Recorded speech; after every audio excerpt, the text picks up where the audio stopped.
Game number 3 of the finals here at Monday Night Starbow number 32. Spawning the bottom left corner of match point, your yellow Protoss player, taking a game with some nice reverb control. It is Arthur. And up in the top right hand corner, showing some cool play, winning one game and losing another, it is the blue Terran, MorroW. Yeah, I'll be interested to see if MorroW just tries to go bio the whole time. I was pretty surprised actually to see him do it 2 games in a row, so we'll see if he tries to continue that or if he tries to do something else to try to counter the Reavers specifically. Potentially, getting a Wraith out, maybe getting a Goliath or 2 if he sees that coming from Arthur. Now, of course, he didn't scout it last time, and he had to worry about a bunch of Dragoons at the front of his base. Well, now he should know what's Right? up. He should have an idea. He's like, I think Arthur likes to build Reavers off of one base. Or two bases sometimes. Generally, there's going to be Reavers involved somehow. Not always. Now, Arthur has also gone 2-base carrier. But it's generally going to be pretty aggressive. That's the way Arthur likes to play. So. See, interesting enough, I think Bao would be good versus carriers because you just lock down all the carriers with the coast and then Marines step in and the carriers disappear. Oh yeah, no, carriers are not good.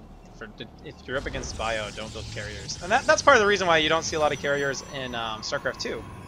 Yeah, it's true. The fact that generally when a Protoss is building carriers, it was because they wanted to kill mech. They want to be able to take down vultures and tanks and things that don't shoot up. Whereas Terran in StarCraft 2 is very, very biocentric, and clumpy, stemmed super god marines just evaporate interceptors. So, and carriers. Yeah, and carriers themselves too. So we do have a marine. It's going to sit on the ramp. Actually, can they block the probe? Nope. Well, kind of. Pseudo blocked. Not quite big enough. He's a little dude. Yeah, I don't think a marine can block. Two marines can block. Tomorrow's going to go ahead and have him sit there next to his buddy. And Marino, the probe will have to go the long way around to get a scout off.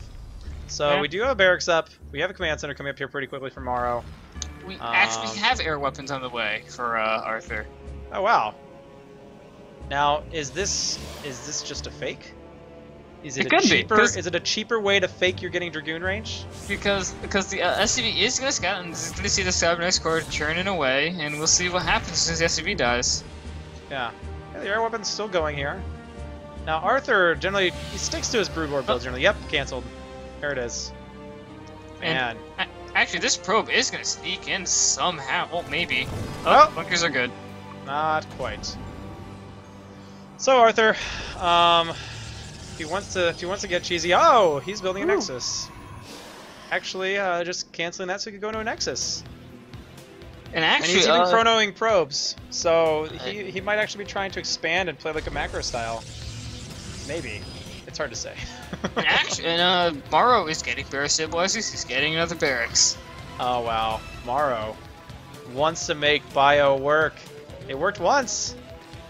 Can you make it work again? Maybe he plays bio because he does come from the StarCraft 2 background, which is biocentric, so he's used to doing all those crazy marine splits and whatnot. So maybe this is actually something he's more comfortable with than rather going with mech. Yeah, very true. It's a good point. Twilight Council coming up here for Arthur. So, I mean, this could be trying to go into some sort of DT harassment, or it could just be because he's like, I think MorroW's going to keep going bio. So, I'm going to get Twilight Council because it is good against bio. Dragoon will cut off his scouting SCV once again. Second Dragoon, slow him down. But MorroW does see the Nexus coming up, so that is important information for him there. Yes, he does know that Reavers are not in the near future. Even if Arthur was going for Reavers, the robotics would have only just finished and robotics would be going down. So he would have several minutes in case Reavers were on the way. They wouldn't be for a while.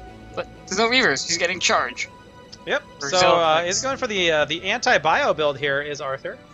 Getting charged. Probably see Twilight Templar Archives. There it is. Templar Archives coming down for the Storm. As well as potentially the Dark Archon plays. Wouldn't that be cool?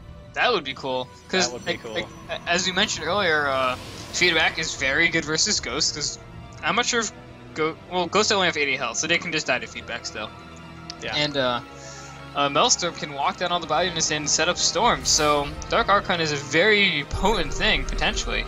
against the bio. And Yeah. scans everywhere is going to see the Twilight Council shimmering away, researching a thing. Yep. Where is the Templar Archives, actually? Why can't I... It's it's in the bottom other right corner here. Look at him hiding things, and actually, we do have a Dark Templar in the way. Wow. Actually, two Dark Templars. So I want this to be Dark Archons, so it's probably not Dark Archons. Probably not. You can always try to see if you can catch your Terran opponent without any scans. Now, scans aren't a cooldown; they do not require energy. But that means you also can't just like save energy and bank it up for scans either. Both of these command centers can have up to 2 scans at a time. But you know, as long as MorroW's somewhat regularly scanning, he might only have 1 or 2. Ooh, just misses that. I don't think he quite saw that Dark Templar when he scanned there. Just a little bit later, he would know that there are DTs on the way. Ghost Academy is coming up though. Now, importantly, this is something. He is getting a missile turret at the front, so is this turret going to be done? It might be. Maybe he did see one of them. It's possible. There is a... Actually, where's the second turret? He actually... Does he think it's drops, or is this 2 random missile turrets? I don't know. Like, no, he's getting one. He's getting one in the main mineral line as well. So MorroW, very well prepared for this. Also getting a wall up. Got a bunker. He's got everything he needs. Now, importantly, Ghosts do not have EMP. EMP is on the Science Vessel in Starbow. So Ghost cannot EMP a Dark Templar to reveal it. Have to rely on the scans and the turrets, and eventually the Science Vessels, which can just detect. Looks like Arthur isn't really going to move his Dark Templar. He's just going to put one on the rented patrol and use the other one to spot, which is fine as long as they don't die doing nothing. They can just retreat. This Marine is in a very dangerous location. Oh, look at him. He doesn't even know it. Right? Can't even see him, man. Invisible. What, Templar now on the way here for Arthur. Arthur adding on a bunch of gateways. He's up to 7 gates on 2 bases here. Templar Archives has not gotten Storm actually. Yeah, he might be going for Archons, given his first awful experience with Obstacle Flare. He might just run out for the Archons. Yeah, now Archon, Zealot Archon, quite good. But Actually, you know, the splits can be good. You can generally draw yourself back. Nice little scan there from MorroW. Does pick off that Dark Templar. Now there is another Dark Templar here, and now there is not much. This bunker has been salvaged. There's no complete wall off. There's, you know, a few Marines here at the front, but they might rally across. DT attacks one of the Marines there, and he's going to head home. Try to defend here. Now a couple of Archons are coming up here. And will MorroW try to go up the ramp, or will he go around? So he's going to try to go up the ramp. And, that could be a little dangerous. Well, he could cloak a Ghost. So this is cloaking it? No. Okay. Well, he does scan, so he does see the ramp is clear. He's going to quickly hut his way up, and these Ghosts. Ghosts will do full damage against the Archon shields. So that will be 22 damage against the Archons with the Ghosts. Oh, this cannon is going to go down instantly. Oh, actually, it's still alive. Here come the Zealots, though, from behind. He's got to start pulling back. MorroW not pulling back at all. These Ghosts are going to get completely surrounded here. Zealots, strong units against Bio, especially with Archon support. The entire force just evaporated. Arthur prepared for the Bio. He's got everything he needs. Everything except for Storm, but he doesn't even seem to need it. Dragoons are the only things that can be locked down here, and there's really not any Dragoons anymore. Here's 2. There's 2 trailing behind the army, and Arthur might just charge in here for the win. Dark Templar is going to slash away at the depot, but will get spotted by, I guess, the scan. I guess the Mr. could not spot it. Yeah, now the wall will come up. I think I just heard another Ghost die, yeah. Poor guy. Nukes? Are there nukes on the way? No, Ghost Cloak Research is on the way, though. And Command Center here for MorroW, and he's going to go ahead and try to take a third now. There's a Dark Templar there. It is going to indeed block it, unless it's actually a lurker. Yeah, yeah, lurkers apparently can't block buildings at all because they're made of magic. Fire bats. Now here is an important unit here for MorroW. He is adding on the key unit for killing those Zealots. Now Ghosts do fine against Zealots. They do decent damage, but Fire bats do area effect damage. And area splash damage is good. So as long as you keep those fire bats at the front, not immediately lose them, can be pretty effective in mowing down those Zealots. Arthur is positioned on the top little plateau area, but he is going to maybe retreat. This Marine is going to see 2 Dragoons, and actually he doesn't see the rest of the army, so he doesn't actually know what's up, but the scan will reveal the rest of the army. He sees a lot of Archons and Zealots. Yeah, there's a lot of gateway coming out here. I like the little marine splits just to scout out. It's almost like sending a couple of lings just to see what where your opponent is. What's he up to? So, bio. There's all these little intricacies of bio that you just. Oh, not these using. depots are coming Depot down. wall coming up. If you can get this depot wall up. Oh, Dark Templar getting some SCV kills. We'll get cleaned up though. Depot wall will help a lot. Zealots can't shoot over walls. Not very good Thank against God. that. Or, unfortunately, for the sake of the Protoss player.